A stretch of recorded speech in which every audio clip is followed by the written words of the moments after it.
stories utilized to capture the raw prison experiences of ex-offenders who have now revitalized their lives and become productive members of society. I myself have had the experience of being incarcerated, and it changed my life forever. Instead of allowing prison to break me, I used it to my benefit, and it forced me to become revolutionary. And with that, I give you With Time We Can. What's going on, everybody? We back with another episode With Time We Can. I had the pleasure of sitting down with my OG, my mentor, a good friend of mine, Joe Robinson. So, man, I'm glad to have you here today, man. No problem at all. There's no problem for you. Anything. Thank you, man. Thank you. So I just want to get right into it, man. Okay. You know what I'm saying?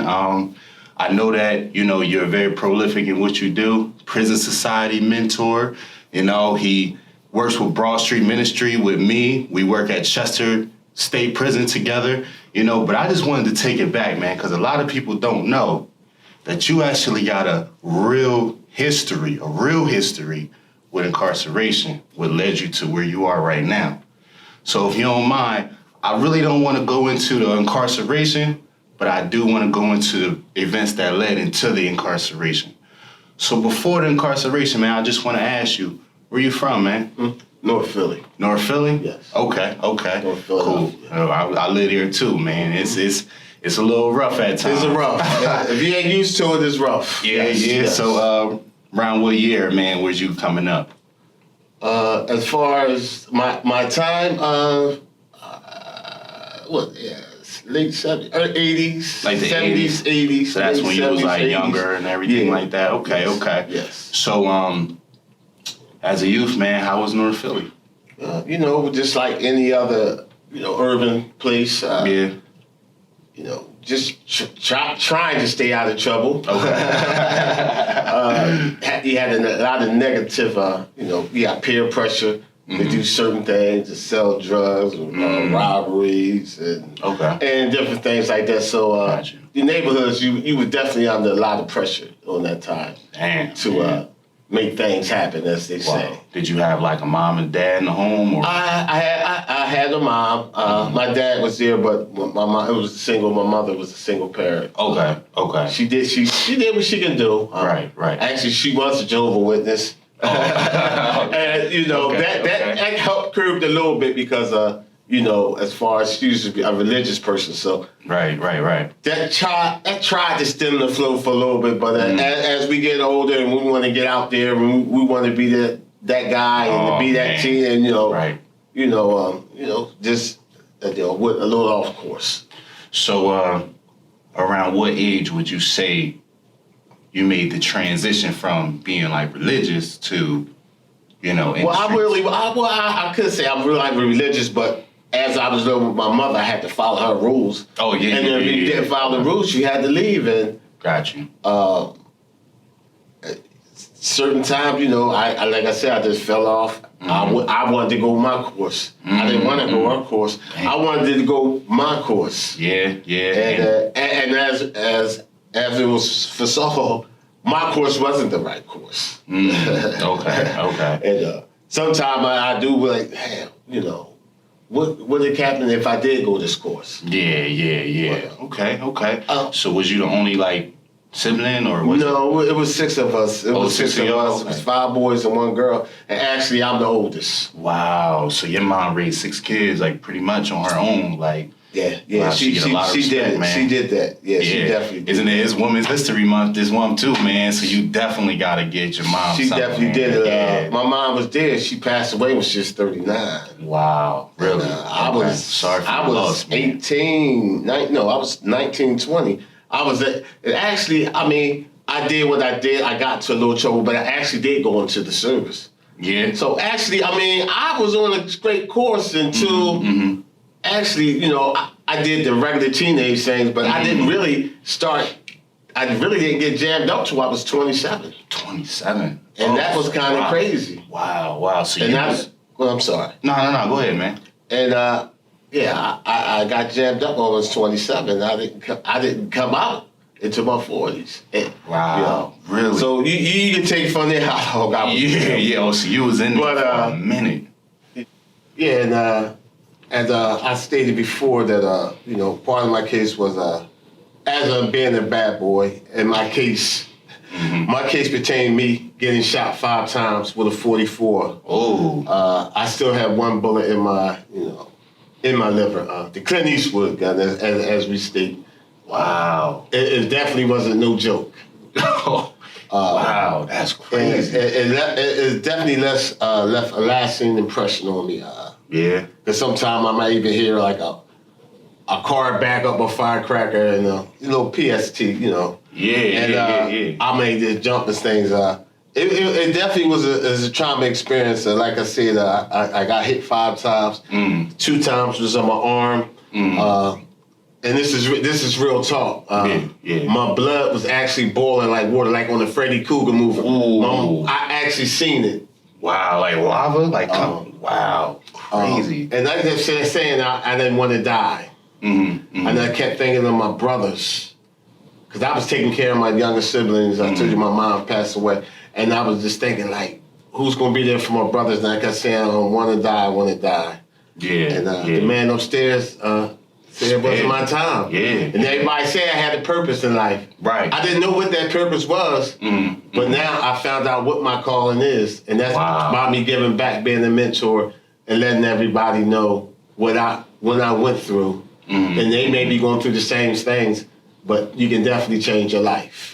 Wow, so, damn, man, that's deep. So going back to the shooting, man, like, was it, like, did you get that, like, a lot of people when they get shot, they say they don't feel it?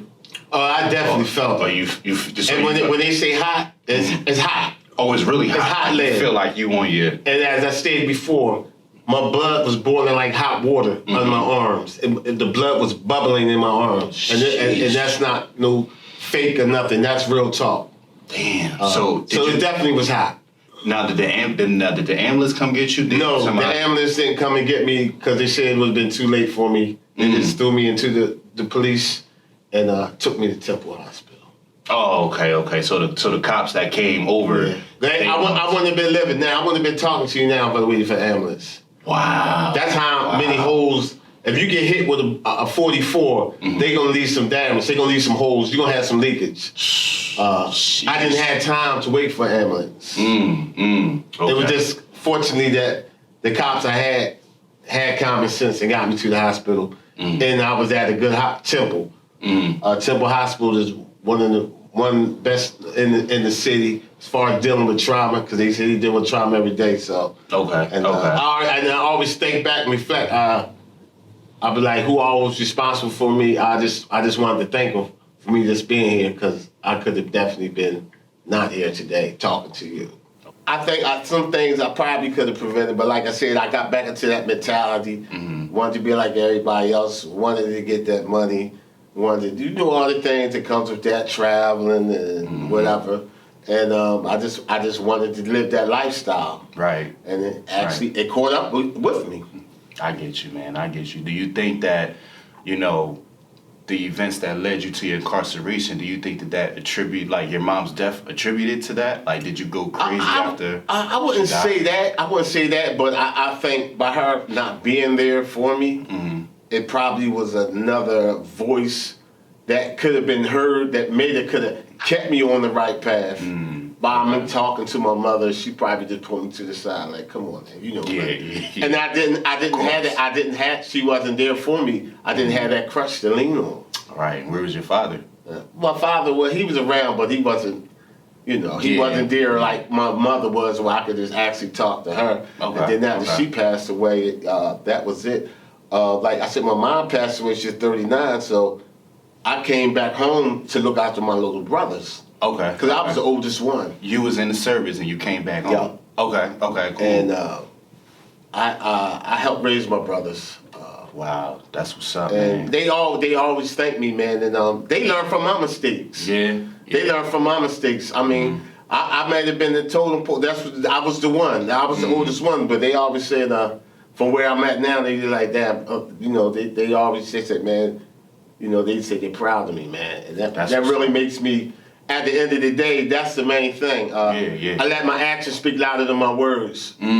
Okay. So my brothers are doing great, man. They're over the airport. They're in the minority thing. They over there that major expansion thing. So they learn from my mistakes. They say, yeah, definitely they learn from my mistakes. So if there's one thing I can say I took out of this, all what happened, I can just say my brothers learned from my mistake, and I think that's enough right there. If I can just save one person and somebody learned from a mistake, I can live with that. That's great, man. That's great. And it's funny you say that, man. I got one little brother and a little brother that's not really my little brother, but they're best friends, and we kind of raised him up as a little brother. And I was actually the first guy in my family to be incarcerated.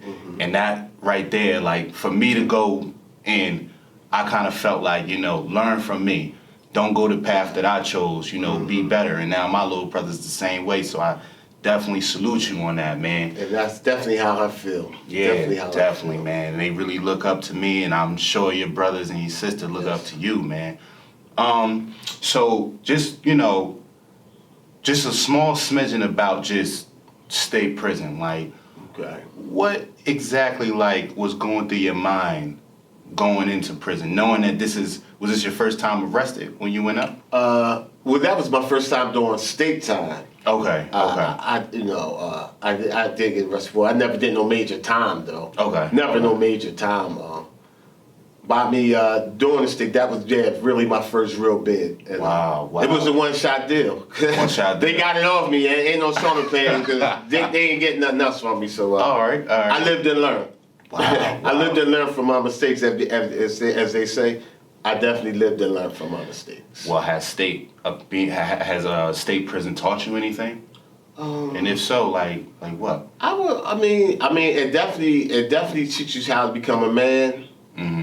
It definitely, as I tell a lot of the guys I mentor and talk to, it definitely teaches you to be patient. Really? To be a patient man. Wow. I tell a lot of guys, I say, not anything if you haven't learned while you was down, I say the main thing should be patience. Patience. Wow. And that patience carries while you're inside to the outside. Because when you come out, you got to have patience. A lot of guys come out and think the world is just going to be given to them right there. All of a sudden they're going to get money. Their family going to be there, but all the time it's not like that. Wow. You might not get that job. You may not get that house. And the parole man, everything ain't going to go your way. Yeah. So that's I true. tell a lot of guys, you have to be patient. That's like while you're inside, the same thing is when you come outside. You have to have patience. You have to discipline yourself. Okay. So, you seem like a pretty patient guy. How long did it take you after you're incarcerated, after you was released, after all that time, how long did it take you to get back on your feet?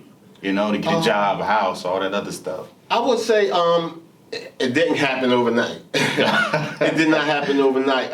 My main thing coming out was, as I was upstate, I started thinking about the things that I had to do when I get there. And as I was getting closer, my aunt was in my ear, and she was like, "Yo, Neff, what you want to do when you get out?" And I really never thought about it. I thought about it, but until she actually gave me that question, and then I thought about it, I was like, I don't know. But she was like, well, how about education? Are you thinking about college? And I'm like, college? I got to do college. And then, but I thought about it, and I was like, college might be the best way to go. Yeah. My aunt, she went to community college in Philadelphia. She did time in Muncie. She did a considerable time in Muncie. She came out with the community college in Philadelphia.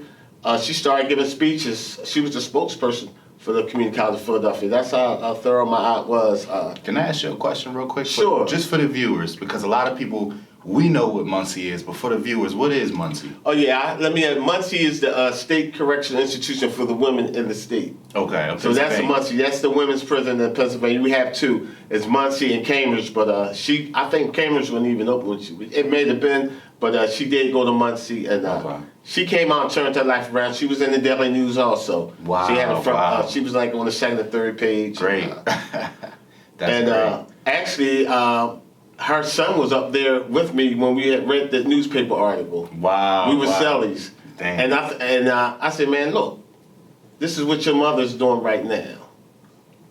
That was real deep, man. That was deep. But my aunt, she played she was really instrumental as far as getting me into thinking about college and stuff. And I love her to this day because it was the best move I ever made. Wow, okay. So what college did you go to and what did you study? And did you graduate already? Yeah, yes. Well, I just graduated officially from Temple with my bachelor's social work, and I'm pursuing my master's.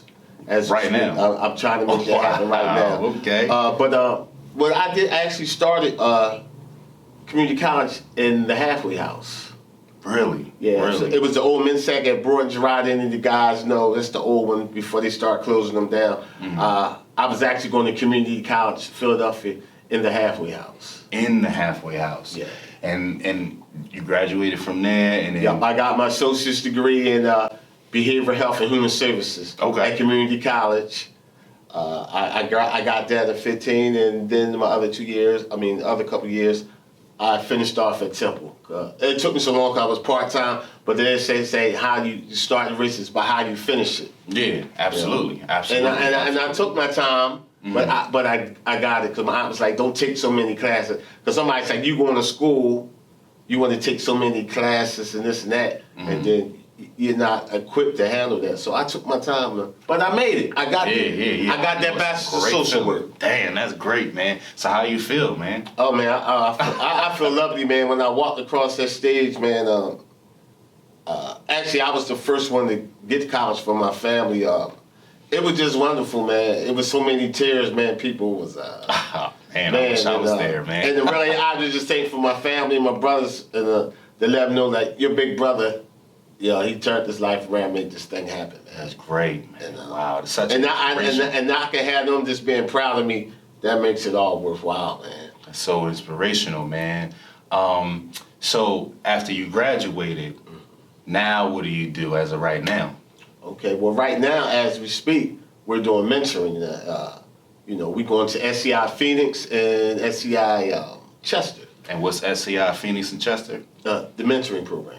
Oh, well, what are those buildings? Are those state prisons? Oh yeah, they're state prisons. Okay, everybody don't know. I'm assuming, but yeah, they're SCI State Correctional Institutions. Yep. That's Chester and Phoenix. But we started at Chester. Okay. They were first. Chester was our pilot program. We started there like a year. Then we started up at Phoenix. Okay, so it was so successful. The mentoring. So you mentor inmates? Yes, sir. And inmates that are like nearing release? Yeah. Okay. Yep. Yes. So like, what do you do as far as mentoring? Like, do you teach them how to reacclimate into society, give them some game? Yeah, we do all that. Actually, we do a classroom setting. Okay. The classroom settings for 10 weeks, and we start preparing these guys for when they come home. That can be from budgeting, spending, housing, parole. Show them how to get employment. We give them topics on education. So we talk about all these different things, family relationships. Right. So we deal with all these issues that these guys gonna have to deal with when they come out here in these streets. Wow. And so we do the classrooms, and then after they do the classroom session for 10 weeks, we bring them out and then we do a one-on-one session with them. Okay. So we start prepping them for hit the streets. We want to make sure they have all the IDs and stuff. We start asking them what kind of things they want to do. We start getting them job resumes. We start getting them ready, start thinking about structure, goals, and plans and things they have to do when they come out here on the streets. Because you want to be prepared when you come out here. Oh, yeah. A lot of guys is not prepared. Oh, yeah. I know that. And if you're not prepared, you know what that leads to trouble. Oh, yeah. Absolutely. So, we try to get a lot of these guys, so even this program started in 2015, I still know guys, they still call me. and a lot of them like, hey, Joe, man, thanks a lot, man. Like I say, I have guys that I got them into the CDLs. They over in Washington and San Diego, and they calling me. I got about 2 month mentees on the phone saying, yo, Joe, thanks, man, for that you was really there for us. to make us happen now and how we're living our life right now. Great. And little things like that, man, it makes, it really, it tells me that all the work that I'm doing is not in vain. Things is getting done, guys is accomplishing things, and that makes all the work I do more worthwhile, because guys can come home and change their life around, and the guys that give you that thanks, man, that means a lot, man. That means a great lot. Wow. So y'all gotta hear this, man. It's Jules from the OG, man. Hey, and I just got one final question for you, man. Yes, sir. So what advice would you give to the youth, or any guys like, maybe my age or younger, that's out there glorifying, street life, gangsterism, getting that fast money, disrespecting women, or whatever the case? You got caught up into that, and at 27, I'm only 28. So at my age, you was actually upstate doing your long bid. Yeah. So what advice can you give the brothers our age to the youth? Like, well, without knowing now what I would have knew, the number one thing I would probably say is education, man. Education. Education is the thing to do, man. It's, you can't go wrong. That's 100% thing. Yeah, you can't go wrong by education, and you got to be your man. You got to be yourself, man. You can't be a follower. Right. You got to do what's best for you, and that's what it is with the youth today. They don't want to be there, man. They want to be that follower. They want to be that dude. They want to be this and that. But as you say, everything must come to an end. Yeah.